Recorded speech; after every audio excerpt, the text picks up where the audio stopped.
قال اللہ تبارک و تعالی فی شان حبیبہ ان اللہ و ملائکتہ یصلون علی النبی یا ایھا الذین آمنوا صلوا علیہ وسلموا تسلیما۔ بآواز بلند درود پاک کا نذرانہ پیش کیجیے۔ الصلاۃ والسلام علیک یا سیدی یا رسول اللہ وعلی آلک واصحابک یا سیدی یا حبیب اللہ۔ الصلاۃ والسلام علیک یا سیدی یا رحمۃ للعالمین وعلی آلک واصحابک یا خاتم النبیین۔ بلغ العلا بکمالہ کشف الدجی بجمالہ حسنت جمیع خصالہ صلوا علیہ وآلہ۔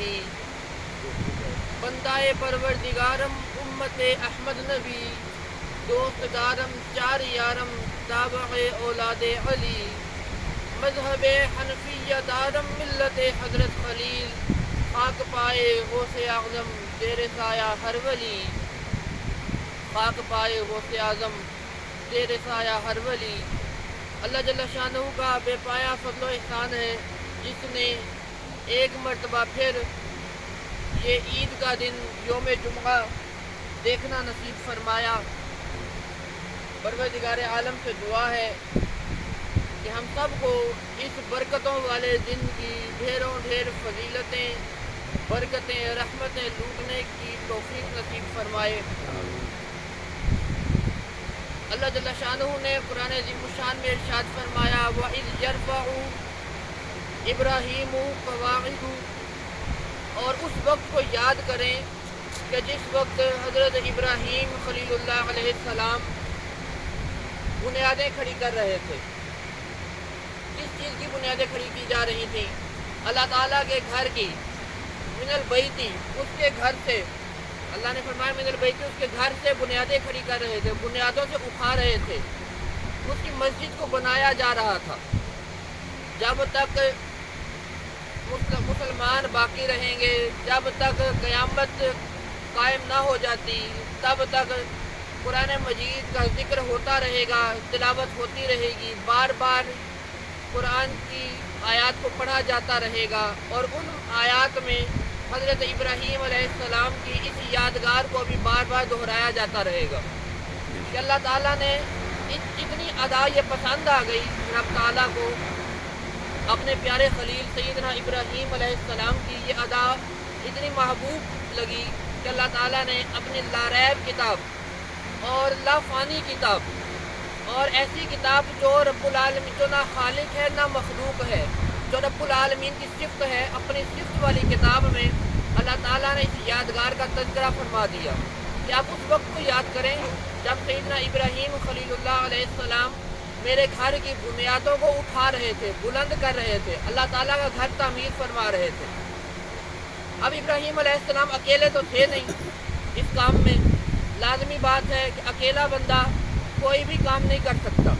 اللہ تعالیٰ نے انبیاء کرام علیہ السلام کو اپنے نام کی تبلیغ کے لیے، اپنی توحید و وحدانیت کے پرچار کے لیے بھیجا۔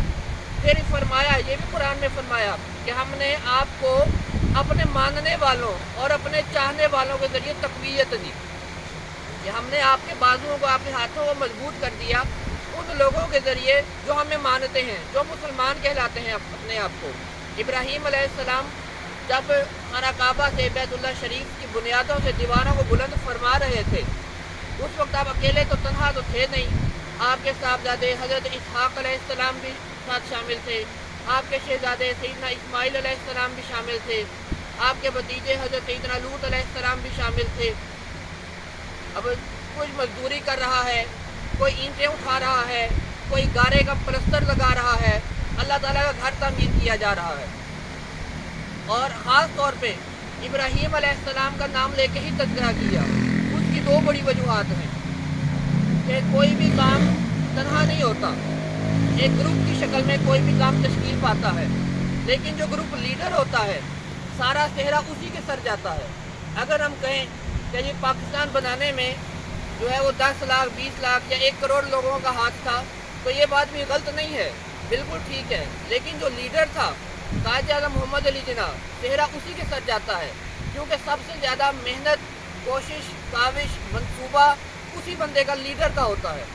اور اللہ رب العالمین کے پیارے محبوب صلی اللہ علیہ وآلہ وسلم نے قرآن عظیم الشان میں ارشاد اپنی حدیث مبارکہ میں اللہ کے نبی نے ارشاد فرمایا البرکۃ مع اکابرہم، کہ تمہارے درمیان جو برکتیں ہیں وہ تمہارے بڑوں کی وجہ سے ہیں، وہ تمہارے لیڈروں کی وجہ سے، وہ تمہارے سرپرست کی وجہ سے.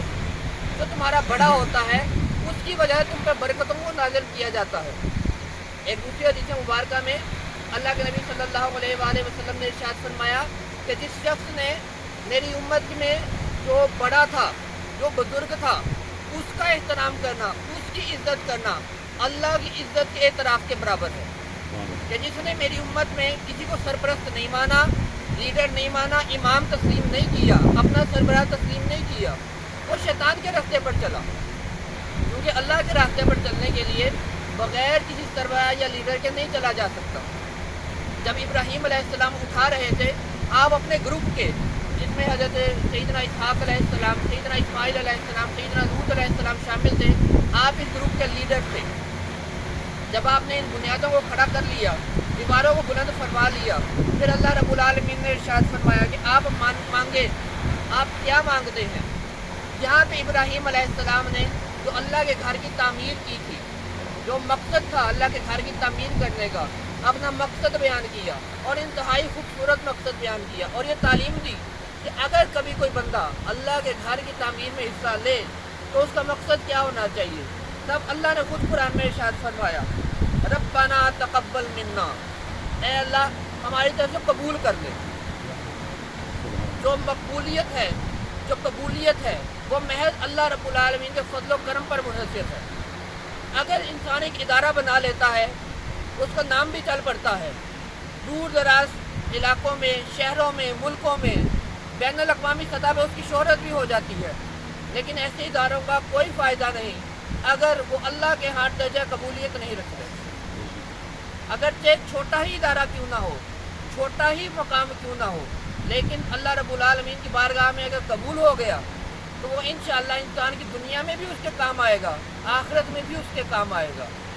King Edward University, Punjab University, UET، ملک پاکستان میں لاہور کے بڑے بڑے ادارے ہیں، لیکن کئی ادارے ایسے بھی ہیں کہ جنہیں اللہ رب العالمین نے اپنی مقبولیت سے نوازا ہے. وہ دینی مدارس ہیں، وہ دینی درسگاہیں ہیں جہاں پہ اللہ رب العالمین کا ذکر خیر کیا جاتا ہے، اس کے محبوب نبی صلی اللہ علیہ وآلہ وسلم کی تبلیغ کو عام کیا جاتا ہے. اگر شہر لاہور کی بات کرتے ہیں، جامعہ نعیمیہ ایک بڑا نام ہے، جامعہ نظامیہ بڑا نام ہے، جامعہ حجویریہ ہے، دارالعلوم حزب الاحناف ہے. اس کے علاوہ ملک پاکستان میں بے شمار ادارے ہیں، اور جہاں کسی بھی ایک یونیورسٹی سے کم تعداد میں تعلیم نہیں دی جاتی، کم معیار کی تعلیم نہیں دی جاتی، بہترین تعلیمی معیار دینی درسگاہوں میں بھی رکھا گیا ہے. یہ خاص خیال رکھا گیا ہے کہ جن درسگاہوں میں، جن مقامات پر اللہ رب العالمین اور اس کے محبوب صلی اللہ علیہ وآلہ وسلم کے دین کی تبلیغ ہونی ہے، ان کے معیار میں بھی برابر کمپرومائز نہ کیا جائے. اور اگر یہ درسگاہیں، یہ مقامات اللہ رب العالمین کی بارگاہ میں مقبول ہو جاتے ہیں تو اس سے زیادہ ایک انسان کے لیے کوئی چیز نہیں ہے. یہ تعلیم حضرت ابراہیم علیہ السلام کی تعلیمات میں یہ بات شامل ہے. پھر فرمایا کہ اے اللہ ہم تجھی سے مانگتے ہیں، انک انت السمیع العلیم، تو سننے والا ہے، تو جاننے والا ہے، تو دلوں کے رازوں کو جانتا ہے. اے اللہ ہم تیرے رضامندی کے لیے تیرے گھر کی دیواروں کو بلند کر رہے ہیں، تیرے آگے عاجزی سے سر تسلیم ہم کر رہے ہیں. اے اللہ ہماری اس کاوش کو قبول فرما. ہمارے ادارے کو، ابراہیم علیہ السلام نے دعا کی، جو بلڈنگ، جو تعمیر ہم نے کی ہے، اسے اپنی بارگاہ میں قبول فرما لے. اللہ رب العالمین نے فرمایا میں قبول کرتا ہوں، اس کے علاوہ کیا مانگتے ہو. دوسری تعلیم حضرت سیدنا ابراہیم خلیل اللہ علیہ السلام نے جو ہمیں دی ہے، آنے والے لوگوں کو دی ہے، کہ اگر اللہ قبول کر لے اور تمہیں اختیار مل جائے کہ اللہ کہہ دے کہ ہاں مانگو، کیا مانگتے ہو، میں خوش ہوا تمہاری تعمیر پہ، کیا مانگتے ہو. تو ابراہیم علیہ السلام نے بتایا ربنا وجعلنا مسلمین لک، اے اللہ ہمیں مسلمان رکھنا، ہمیں اپنے ماننے والوں میں رکھنا، ہمیں اپنے سامنے سر جھکانے والوں میں رکھنا. ومن ذریتنا امۃ مسلمۃ لک، اور ہماری ذریت میں، ہماری اولادوں میں وہ امت شامل فرمانا کہ جو تیرے ماننے والوں میں ہو، جو مسلمانوں میں ہو، جو تیرے سامنے جھکنے والوں میں ہو، جو تیرے احکامات پر عمل کرنے والوں میں ہو۔ اگر کوئی اختیار مل جائے اللہ رب العالمین کی طرف سے کہ مانگو کیا مانگتے ہو، تو اللہ رب العالمین کے پیارے خلیل حضرت سیدنا ابراہیم علیہ السلام نے بتا دیا ایمان کی سلامتی مانگ لینا، اپنے لیے بھی مانگنا اور اپنے لیے اپنی آنے والی اولادوں کے لیے بھی مانگنا۔ اس کے بعد حضرت سیدنا ابراہیم علیہ السلام نے جو اگلی دعا اللہ رب العالمین سے عرض کی، ربنا وابعث فیہم رسولا منہم، اے اللہ جو امت کو بھیجے گا اب اس امت میں، آنے والی امت میں ایک اپنا رسول بھی بھیج دینا۔ اللہ رب العالمین نے پوچھا نا کیا مانگتے ہو، میں نے قبول بھی کر لیا، میں نے تمہیں مسلمانوں میں بھی رکھا، تمہاری اولادوں میں بھی مسلمانوں کو رکھا، اس کے علاوہ کچھ؟ حضرت ابراہیم علیہ السلام نے عرض کی اللہ جی اب وہ دے دے جو تیرے پاس بھی ایک ہی ہے۔ سبحان اللہ، سبحان اللہ، تیرے پاس ہر چیز بے شمار ہے، یہ زمین ہے بے شمار زمینیں ہوں گی، انسان کی عقل محدود ہے، آسمان ہے، ساتوں آسمانوں کا تذکرہ اللہ نے قرآن میں فرمایا ہے، اس کے علاوہ اللہ بہتر جانتا ہے کتنے عالمین ہیں۔ اللہ نے فرمایا الحمدللہ رب العالمین، میں تمام جہانوں کا پالنے والا، اسی کے لیے تمام تعریفیں ہیں۔ وہ کتنے جہان ہیں، 2 ہیں، 10 ہیں، 20 ہیں، ہزاروں ہیں، کروڑوں ہیں، یہ اس کی ذات بہتر جانتی ہے، وہ تمام جہانوں کا پالنے والا ہے۔ حضرت ابراہیم علیہ السلام نے دعا بھی انوکھی مانگی، دوست تھے نا خلیل تھے، سبحان اللہ، تو خلیل ذرا وہ کہتے ہیں وہ پنجابی زبان میں بول دیتے ہیں ہمیں دعوے سے مانگ لیتا بندہ، ابراہیم علیہ السلام نے بھی ہمیں دعوے سے مانگ لیا، اللہ جی تمہیں دینا ہے نا تو وہ چیز دے جائے جو تیرے پاس بھی ایک ہی ہے۔ سبحان اللہ، سبحان اللہ نے وہ بھی دعا قبول فرمائی کہ تو نے میرا گھر تعمیر کیا، میرے گھر کی بیت اللہ کی دیواروں کو بلند کیا، میں تیری یہ بھی دعا قبول کرتا ہوں۔ ابراہیم علیہ السلام نے پھر عرض کی اللہ جی ایسا پیغمبر بھیجنا یتلو علیہم آیاتی کا، جہاں پر جو آ کر تیری ہی نشانیوں کی تعلیم دیا کرے، تیری ہی آیتیں سکھایا کرے، جو تو کتابیں نازل کرے وہ کتابیں لوگوں کو سکھایا کرے، قرآن مجید لوگوں کو سکھایا کرے، تیری باتیں لوگوں کو بتایا کرے۔ وَيُعَلِّمُهُمُ الْكِتَابَ وَالْحِكْمَةَ، اور کتاب اور حکمت کی باتوں کی لوگوں کو تعلیم دے۔ کتاب اور حکمت کیا ہے؟ بلا شبہ یہ قرآن مجید کی کتاب ہے۔ اللہ کے نبی صلی اللہ علیہ وآلہ وسلم نے ارشاد فرمایا خیرکم من تعلم القرآن وعلمہ، تم میں سے بہترین لوگ ہیں وہ، تم ساروں میں سب سے اچھے وہ بندے ہیں جو خود بھی قرآن پڑھتے ہیں اور دوسروں کو بھی قرآن پڑھنے کی تلقین کرتے ہیں، دوسروں کو بھی قرآن کی تعلیم دیتے ہیں، دوسروں کو بھی قرآن پڑھاتے ہیں، سکھاتے ہیں۔ وَيُزَكِّيهِمْ، اور پھر انہیں تزکیہ نفس کی تعلیم دے۔ اس گھر میں جو گھر اللہ رب العالمین کی بارگاہ میں جو گھر میں نے بلند کیا، اس جو میں نے جس گھر کی دیواروں کو میں نے بلند کیا، اس گھر میں ایسا پیغمبر بھیج جو کتاب اور حکمت کی تعلیم بھی دے اور لوگوں کو نفس پرستی سے نکال کر، شیطان کے رستے سے نکال کر ہدایت کے نور میں داخل کرے۔ سبحان اللہ، اللہ رب العالمین نے ساری دعائیں حضرت ابراہیم علیہ السلام کی قبول فرمائی۔ خود آقا کریم صلی اللہ علیہ وآلہ وسلم نے ارشاد فرمایا کہ میں اپنے دادا حضرت سیدنا ابراہیم علیہ السلام کی دعا ہوں۔ سبحان انہوں نے اللہ، دعا مانگی تھی، اس دعا کے بدلے میں اللہ تعالیٰ نے مکہ شہر میں مجھے ولادت عطا فرمائی ہے۔ سبحان اللہ، یعنی سبحان آقا اللہ، صلی اللہ علیہ وآلہ وسلم نے ارشاد فرمایا جس شخص نے اللہ رب العالمین کی رضامندی کے لیے اس کے گھر کی تعمیر میں حصہ لیا، اس کے گھر کی تعمیر اللہ رب العالمین کے نام پر اس کے گھر کی تعمیر کرنا کوئی معمولی کام نہیں ہے، یہ انبیاء کی سنت ہے۔ ابھی ہم نے قرآن میں پڑھا کہ اللہ تعالیٰ نے فرمایا قرآن میں سورہ بقرہ میں اللہ نے تذکرہ کیا ابراہیم علیہ السلام، اسماعیل علیہ السلام، اسحاق علیہ السلام، لوط علیہ السلام کا، کہ انہوں نے جو ہے بیت اللہ کی دیواروں کو بلند کیا، خانہ کعبہ کی تعمیر میں حصہ لیا۔ کچھ عرصے پہلے ہم نے تذکرہ کیا تھا حضرت سلیمان علیہ السلام، حضرت داؤد علیہ السلام نے مسجد اقصیٰ کی تعمیر کی، اور مشہور بات ہے نبی اکرم صلی اللہ علیہ وآلہ وسلم جب ہجرت کے بعد مدینہ المنورہ تشریف لائے، آپ نے بھی مسجد قباء تعمیر فرمائی۔ پھر جب مسجد نبوی شریف کی تعمیر کا مرحلہ آیا، خود آقا کریم صلی اللہ علیہ وآلہ وسلم اپنے کندھوں پر پتھر اٹھا کر لے جایا کرتے تھے۔ سبحان اللہ، معمولی کام مسجد کی تعمیر کرنا۔ آقا کریم صلی اللہ علیہ وآلہ وسلم نے ارشاد فرمایا جس شخص نے کسی مسجد کی تعمیر میں حصہ لیا، اتنا کتنا حصہ، مسجد بنانے جتنا، ایک سریہ دینا، فرش بچھانے میں حصہ لیا، دیواریں کھڑی کرنے میں حصہ لیا، کوئی مقدار بھی تو ہونی چاہیے نا کہ کم از کم اتنا حصہ کتنا ہونا چاہیے۔ اب جگہ جگہ بینر لگے ہوئے قربانی کا حصہ 16,000 17,000 20,000 22,000. بکرے کی قربانی کریں بکرے کا جو ہے وہ 27,000 30,000 حصہ مقرر کیا نا. اللہ کے نبی سے بھی صحابہ کرام رضوان اللہ علیہم اجمعین نے پوچھا حضور کم از کم حصہ مسجد کی تعمیر میں کتنا ہونا چاہیے؟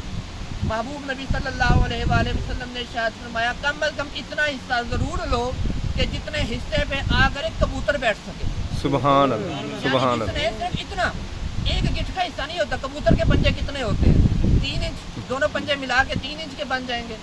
محبوب نبی صلی اللہ علیہ وآلہ وسلم نے فرمایا جس نے اتنا بھی حصہ لے لیا نا کل قیامت کے دن اللہ رب العالمین اسے جنت الفردوس میں اعلیٰ مہد عطا فرمائے گا. سبحان اللہ سبحان اللہ. اور جس شخص نے مسجد کی صفائی میں حصہ لیا، مسجد کے اندر کوڑا پڑا ہوا تھا، مسجد کے اندر گند بکھرا ہوا تھا، جانور وغیرہ پرندے وغیرہ اڑ کے آ جاتے ہیں، کچھ تنکے وغیرہ بکھیر دیتے ہیں، کسی نے وہ تنکے اٹھانے میں حصہ لیا. حدیث مبارکہ کے الفاظ ہیں کہ جس شخص نے مسجد سے کسی تنکے کو صاف کیا، تنکے کو باہر نکالا، جو چیز مسلمانوں کو تکلیف دیتی تھی، جس شخص نے اس چیز کو باہر نکالا، اللہ رب العالمین اس کے دل سے ظلمت و تاریکی کو دور فرما دے گا. سبحان اللہ سبحان اللہ. ہدایت کے نور سے روشن فرما دے گا. سبحان اللہ. مسجد کی تعمیر میں حصہ لینا یہ انبیاء کرام علیہ السلام کی سنت ہے، صحابہ کرام رضوان اللہ علیہم اجمعین کی سنت ہے، اہل بیت عظام کی سنت ہے. اللہ رب العالمین کے گھر کی تعمیر میں حصہ لینا یہ اللہ کا کرم ہوتا ہے. وہ جس بندے کو اپنے کام کے لیے چن لیتا ہے، ہر بندے کو وہ اپنے کام کی توفیق نہیں دیتا. صرف چند بندے ہوتے ہیں کہ جنہیں وہ اپنے کام کی توفیق عطا فرما دیتا ہے. اور پھر آہستہ آہستہ میں اکیلا ہی چلا تھا جانب منزل مگر لوگ ملتے گئے کارواں بنتا گیا. سرپرست ایک ہی کھڑا ہوتا ہے، لیڈر ایک ہی کھڑا ہوتا ہے، نام بھی لیڈر کا ہی آتا ہے. اسی لیڈر اسی کی چھتری میں اسی کی چھاؤں میں تمام لوگ ملتے جاتے ہیں اور کام کرتے جاتے ہیں. جب وہ کام پورے ہو جاتے ہیں شرط یہ ہے کہ اخلاص اور نیت کا خالص ہونا. اللہ رب العالمین کی بارگاہ میں تمام اعمال کا دار و مدار نیتوں پر ہے. وہ دلوں کے رازوں کو بہتر جانتا ہے. نیت یہ نہ ہو کہ آج میں یہ کام کر رہا ہوں، کسی غریب کے گھر میں راشن دے رہا ہوں، کل 7 اخباروں میں میری نیوز آئی ہو. یہ نیت نہیں ہونی چاہیے. نیت یہ ہونی چاہیے کہ آج اللہ کے پیارے نبی صلی اللہ علیہ وآلہ وسلم نے ارشاد فرمایا جب اللہ کی راہ میں دو ایسے دو کہ دائیں سے دو تو بائیں کو پتہ نہ چلے. سبحان اللہ. ہمارے یہاں پہلے میڈیا کو بلوایا جاتا ہے، بعد میں اللہ کے نام پہ خرچ کیا جاتا ہے. نیت کا اخلاص سب سے زیادہ ضروری ہے. جس نے خالص نیت کے ساتھ اللہ رب العالمین کے گھر کی تعمیر میں حصہ لیا، اللہ رب العالمین نے دنیا میں بھی بھلائیاں عطا فرماتا ہے اور آخرت میں بھی بھلائیاں عطا فرماتا ہے. اللہ رب العالمین کی بارگاہ میں دعا ہے اور یہ اللہ کریم کا وعدہ ہے کہ بندہ جو بھی عمل کرتا ہے، جو بھی اللہ کی راہ میں خرچ کرتا ہے، قرآن مجید میں اللہ نے ارشاد فرمایا اس کی مثال ایسے ہے جیسے ایک گندم کا دانہ ہے. جب گندم کا دانہ بویا جاتا ہے پھر اس میں سے ایک ڈالی نکلتی ہے. ایک ڈالی پہ 7 خوشے ہوتے ہیں، ہر خوشے پر 100 دانے ہوتے ہیں. اللہ تعالیٰ مثال دے کے سمجھا رہا ہے، یعنی ایک دانے کو بونے سے 700 دانے نکل رہے ہیں. اس پر ہی اللہ نے بس نہیں کی، اللہ نے آگے بھی کہا کہ اگر اللہ چاہے تو اس سے بھی مزید بڑھا سکتا ہے. جس شخص نے اللہ کی رضامندی کے لیے ایک بیج بو دیا، اللہ رب العالمین یقیناً اسے 700 گنا یا اس سے بھی زیادہ عطا فرماتا ہے. ایک مرتبہ ایک سائل نے ام المومنین سیدہ عائشہ صدیقہ رضی اللہ تعالیٰ عنہ کے دروازے پہ دستک دی. آپ روزے سے تھی، افطاری کا وقت بھی بالکل نزدیک تھا. خادمہ سے پوچھا کون ہے؟ عرض کی ام المومنین سائل آیا ہے، کھانے کو کچھ مانگتا ہے. سامنے 2 روٹیاں پڑی تھی، اٹھا کے دے دی. خادمہ نے عرض کی ام المومنین آپ نے روزہ کھولنا ہے، افطار کرنا ہے، کس سے افطار کریں گی؟ فرمایا ہمارا اللہ مالک. افطار کا وقت ہوا، پانی پیا، نماز ادا کرنے چلی گئی. اب نماز ادا فرما رہی تھی، پیچھے دروازے پہ دستک ہوئی. خادمہ نے دروازہ کھولا، باہر ایک آنے والے کھڑا تھا، اس نے ہاتھ میں ایک چنگیر ٹوکری پکڑ رکھی تھی. خادمہ نے پوچھا اس میں کیا ہے؟ بتایا کہ فلاں صحابی نے ام المومنین کی خدمت میں روٹیاں بھیجی ہیں. انہوں نے کہا ٹھہرو میں پوچھ لوں. اندر گئی خادمہ، اندر گئی، جا کے ام المومنین سے پوچھا فلاں صحابی نے آپ کی خدمت میں نذرانہ پیش کیا روٹیوں کا. پوچھا کتنی روٹیاں ہیں؟ خادمہ نے آ کے باہر سوال کیا بھائی کتنی روٹیاں ہیں؟ وہ اگلا آنے والا کہنے لگا 18 روٹیاں ہیں. سبحان اللہ. ام المومنین رضی اللہ تعالیٰ عنہ نے ارشاد فرمایا یہ میری نہیں ہے، اسے کو یہ واپس لے جائے، یہ کسی اور کی ہیں. وہ خادم واپس لے گیا. چند لمحے گزرے، دوبارہ واپس آیا، دروازہ کھٹکھٹایا. خادمہ نے دروازہ کھولا، دیکھا وہی بندہ کھڑا ہے.